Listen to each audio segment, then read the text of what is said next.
जब जब हिम्मत टूटती है ना, जब जब लगता है कि हमसे नहीं थी, परेशान थी कि मेंस के सिलेबस को वीडियो मुझे नहीं मिल रही थी जहां से मुझे। Hey everyone, good morning and welcome back to my another video. तो फ्रेंड्स, कैसे हो आप लोग? उम्मीद करती हूँ कि आप सब अच्छे हैं, स्वस्थ हैं, मस्त हैं, अपनी स्टडी में व्यस्त है। फ्रेंड्स, तो आज का ब्लॉग बहुत अच्छी न्यूज के साथ स्टार्ट हो रहा है। यानी कि 2 दिनों से मैं उलझी थी, परेशान थी कि मेंस के सिलेबस को समझूं कैसे, कहाँ से कंप्लीट करूं। यूट्यूब पे वीडियोज की भरमार थी, बट कोई भी ऐसी वीडियो मुझे नहीं मिल रही थी जहां से मुझे उम्मीद जगे कि हाँ, मैं कर सकती हूँ। फाइनली 2 दिन की मेहनत के बाद आज मुझे एक वीडियो मिली है जिससे मेरी उम्मीद जगी है कि हाँ, मैं मेंस के सिलेबस को भी कंप्लीट कर सकती हूँ। तो आगे वीडियो में आप लोगों से बात करेंगे आज के मेंस के सिलेबस की, क्योंकि वीडियो का मेन टॉपिक ही यही है। और कल वीडियो न जाने का रीजन नेट की प्रॉब्लम थी। आप लोगों को पिछले 2 ब्लॉग से मैं बताती आ रही थी कि नेट की कनेक्टिविटी हमारे पास नहीं है, तो बहुत मुश्किल से मैं ब्लॉग अपलोड कर पाती थी। इसी वजह से कल गैप हो गया, कल कोई भी ब्लॉग नहीं गया। बट आज का जो कंटेंट है, आप लोगों का दिल खुश हो जाएगा इस वीडियो को देखने के बाद। सो फ्रेंड, अभी सुबह के 10:30 बज रहे हैं। मैंने नहा वा लिया है, टाइपिंग क्लास से आ चुकी हूँ। टाइपिंग क्लास से आने के बाद ही, क्योंकि अर्ली मॉर्निंग का टाइपिंग क्लास होता है, तो सुबह में यहाँ हॉस्टल में रहते हैं और सबका शेयरिंग वाला वॉशरूम है, तो खाली नहीं रहता है, तो इस वजह से काफ़ी लेट ही नहाते हैं। तो अभी भगवान के सामने मत्था टेक लेते हैं, उसके बाद चलते हैं, 1 कप चाय बना लेते हैं। सुबह वैसे हम चाय पी के गए थे, लेकिन फिर जब भी हम नहाते हैं तो मुझे 1 कप चाय चाहिए होता है, तो 1 कप चाय हमने बना लिया, चाय पी लिया।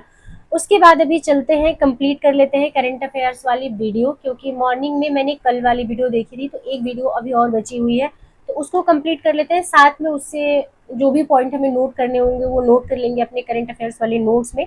और बहुत ही शॉर्ट में करंट अफेयर्स का नोट्स बनाते हैं, क्योंकि एग्जाम के टाइम में बहुत ज़्यादा नोट्स बना के इकट्ठा कर लेंगे तो रिवीजन नहीं कर पाएंगे। इसी वजह से हम बहुत बहुत कम पॉइंट नोट करते हैं, जो मुझे बहुत ज़्यादा इंपॉर्टेंट लगता है।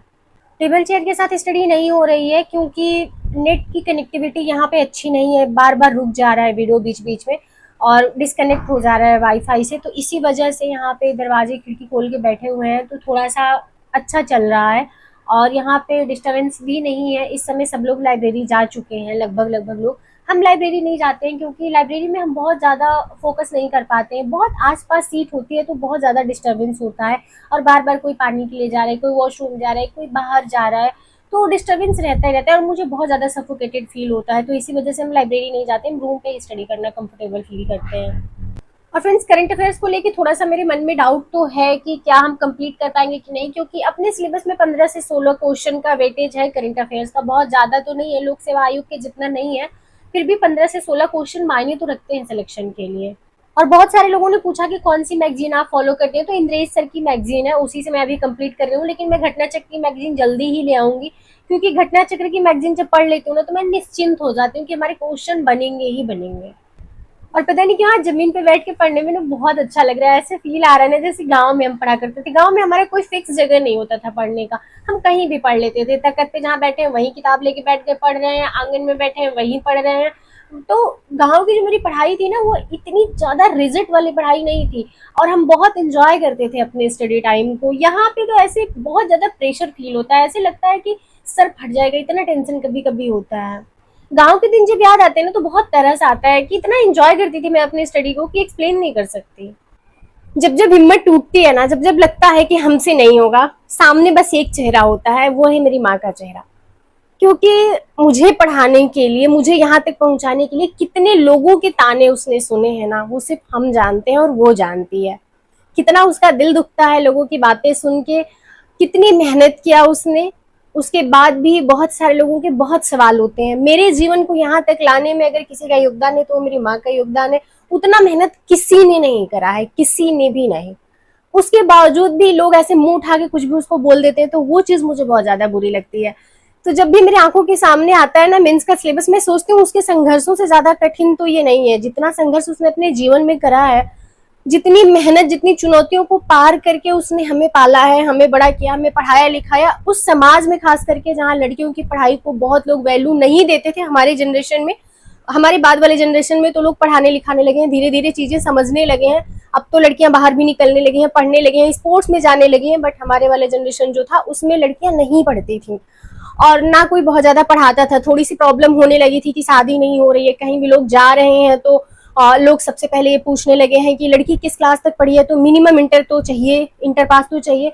तो बस उसी वे में पढ़ाया जा रहा था। बट मेरी मम्मी का ये था कि मैं अपनी बेटी को इतना पढ़ाऊंगी, इतना सक्षम बनाऊंगी कि जो मेरे जीवन में कठिनाइयां रहीं, जिन चीजों का सामना मैंने किया, वो मेरी बेटियों को सामना न करना पड़े। तो ये सोच के मेरी मम्मी ने अपने जीवन की हर चुनौतियों को बहुत छोटा समझा और हम लोगों को आगे बढ़ाया, पढ़ाया, बहुत मेहनत किया हम लोगों के पीछे। तो बस जब भी लगता है ना कि ये सिलेबस हम नहीं कंप्लीट कर पाएंगे, तो मुझे लगता है कि अपनी मम्मी को हम क्या जवाब देंगे कि मम्मी सिलेबस इतना कठिन था, मम्मी सिलेबस इंग्लिश में था, हम नहीं कर पाए। तो नहीं भाई, हमें मेहनत करनी है और अपनी जो क्षमता है ना उसको बढ़ानी है।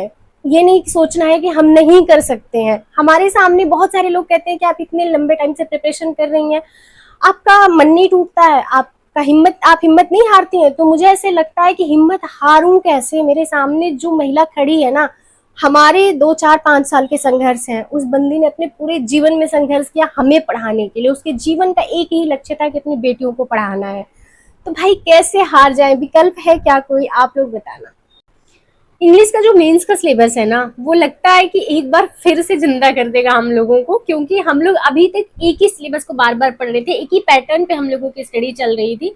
बट आज जो मैंने वीडियो देखी है ना, बहुत अच्छे से सर ने एक्सप्लेन करा है और ऐसे उम्मीद जगी है कि नहीं हम भी कर सकते हैं भाई। और बहुत अच्छा सिलेबस है। बस ये है कि बहुत टफ है लैंग्वेज की वजह से, लेकिन समझेंगे, धीरे धीरे काम करेंगे। और मैंने हमेशा से कहा है कि हम लोगों के पास ना इंग्लिश के शब्दकोश कम है, जिसकी वजह से हम लोगों को डिफिकल्टी आएगी इससे राइटिंग में। बट सीखेंगे यार, मेहनत करेंगे तो सब कुछ पॉसिबल है। आप लोग टाइम टेबल वाली वीडियो के लिए परेशान है, चाहे सिलेबस वाली वीडियो के लिए परेशान है। देखिए हर चीज में ना समय लगता है।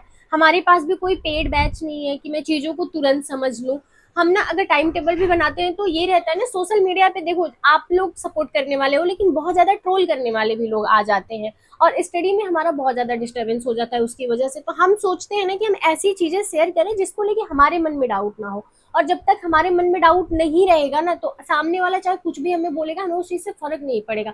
लेकिन अगर हम आपके साथ बहुत जल्दबाजी में अपने टाइम टेबल वाली वीडियो शेयर कर दिए मन में ये डाउट के साथ कि हम इसको एंड तक कंप्लीट कर पाएंगे या नहीं कर पाएंगे, कितने टाइम में अच्छे से कंप्लीट हो जाएगी या नहीं हो जाएगा, तो अगर कोई सामने से कुछ बोल देगा ना, तो हम बहुत जल्दी उस पर ट्रिगर हो जाएंगे और हमें बहुत बुरा लग जाएगा, हम बहुत जल्दी डिमोटिवेट हो जाएंगे। और हमें भी डाउट होगा कि हाँ शायद मेरा जो टाइम टेबल बनाया गया है वो गलत है, वो सही से मैंने नहीं टाइम का ध्यान रखा, सिलेबस का ध्यान रखा। और दूसरी बात, सिलेबस वाली वीडियो, सिलेबस इतना इजी नहीं है, खास करके जब लैंग्वेज मोड चेंज हो गया हो तो उसको समझने में मुझे वक्त लग रहा है। मैं नहीं कहती हूँ कि मैं बहुत एक्स्ट्रा ऑर्डिनरी स्टूडेंट हूँ कि मैं चीज़ों को एक बार में समझ जाती हूँ। तो मुझे समझने में वक्त लगता है, मुझे समय चाहिए, तभी मैं आप लोगों के साथ वीडियो शेयर कर पाऊंगी। आप लोग सोचते हो कि मतलब आज मैंने अगर एक्सप्लेन किया कि मैंने मेंस का सिलेबस देख लिया तो कल मेंस के सिलेबस को एक्सप्लेन कर दूँ, पॉसिबल नहीं है। 2 से 3 दिन का समय लगेगा। आज 2 दिन से ढूंढते ढूंढते मुझे आज यूट्यूब पे वीडियो मिली है। मैं हमेशा कहती हूँ यूट्यूब पे कंटेंट इनफ है, बस ढूंढने की जरूरत है। तो फ्रेंड्स, आप लोगों में से कई लोगों के कमेंट्स थे कि टाइपिंग स्पीड आपकी कितनी है इस समय।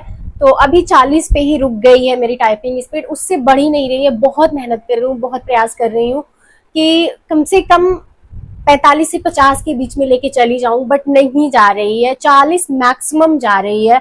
किसी किसी दिन जब थोड़ा सा मेंटली डिस्टर्ब रहती हूँ, या कह सकते हो आपकी मन नहीं लगता है टाइपिंग करने में, थकान बहुत ज्यादा रहती है, किसी दिन नींद अगर पूरी नहीं हुई रहती है, तो उस दिन 37 38 39 भी आ जाती है। तो ये दिक्कतें आ रही हैं। तो कोशिश करती हूँ कि कम से कम कंसिस्टेंट बनी रहूं 40 पे, उससे तो नीचे नहीं आना चाहिए, उससे ऊपर भले जाए। तो चलिए, जब भी 40 प्लस होगा हम आप लोगों को जरूर बताएंगे। अभी हमारी जो टाइपिंग स्पीड है, करंट का जो अपडेट है वो यही है कि 40, आप मान के चलो कि 40 क्रॉस नहीं कर रहे हैं, 40 के अंदर ही है। तो चलिए भाई, फाइनली सिलेबस को समझ के इतना थक चुके हैं कि अब थोड़ा सा हमको रेस्ट चाहिए। तो रेस्ट, हम हमेशा रेस्ट में नींद ही नहीं लेंगे, थोड़ी देर छत पे चलेंगे, घूमेंगे, टहलेंगे। वैसे भी जब हमको टेंशन होती है ना तो हम सो जाते हैं। जब हमको टेंशन हुई किसी चीज़ की, हम सो गए, चाहे सिलेबस की टेंशन हो या चाहे जीवन में किसी भी तरीके की टेंशन हो। तो अब उस हैबिट को थोड़ा सा बदलें, थोड़ा सा घूम टहल के अपने स्ट्रेस को कम कर लें। तो ये अभी गलियों में सन्नाटा दिख रहा है, ये 10 से 15 मिनट के बाद गलियां पूरी भर जाएंगी एस्पिरेंट की भीड़। फ्रेंड्स, आज की वीडियो थोड़ी इमोशनल हो गई, बट उम्मीद करती हूँ कि आप सभी को पसंद आई होगी। वीडियो पसंद आई तो वीडियो को लाइक जरूर कर दीजिएगा। चैनल पे अगर नए हैं तो चैनल को सब्सक्राइब करके बेल आइकन प्रेस कर दीजिएगा, जिससे मेरे आने वाली वीडियो नोटिफिकेशन आप सभी को मिल सके। तो चलिए, अब नेट की कनेक्टिविटी पहले से बेटर हो गई है। पहले जितनी अच्छी थी उतनी तो नहीं है, बट बीते कुछ दिनों से जो प्रॉब्लम चल रही थी वो लगभग सॉल्व हो गई है थोड़ी बहुत। तो अब डेली ब्लॉग आएंगे और बहुत कम समय बचा है, बहुत जल्द पेपर होने वाला है अपना आरओ का प्रीलिम्स। तो मेंस की प्रिपरेशन हम लोग साथ में करते रहेंगे, बट सबसे ज्यादा अभी समय जो देना है ना वो प्रीलिम्स के पेपर पे देना है, क्योंकि प्रीलिम्स जब तक भले क्वालिफाइंग है, लेकिन प्रीलिम्स में जब तक हम लोग शॉर्ट लिस्टेड नहीं होंगे तब तक मेंस में बैठने का मौका नहीं मिलेगा। तो प्रीलिम्स को ये नहीं सोचना कि क्वालिफाइंग है तो बाद में कर लेंगे, भाई बाद में कुछ होता नहीं है। जब एग्जाम की डेट आ जाएगी ना सर पे, तो प्रिपरेशन नहीं हो पाएगी, क्योंकि ये एक ऐसा एग्जाम है ना जिसमें कुछ भी नहीं छूटा है, कुछ भी नहीं। आपका सिलेबस इतना ज्यादा लेंदी है। चलिए, इस वीडियो को हम यहीं पेंड करते हैं। मिलते हैं आप सभी से नेक्स्ट वीडियो में। नमस्ते, bye bye, good night, thank you so much.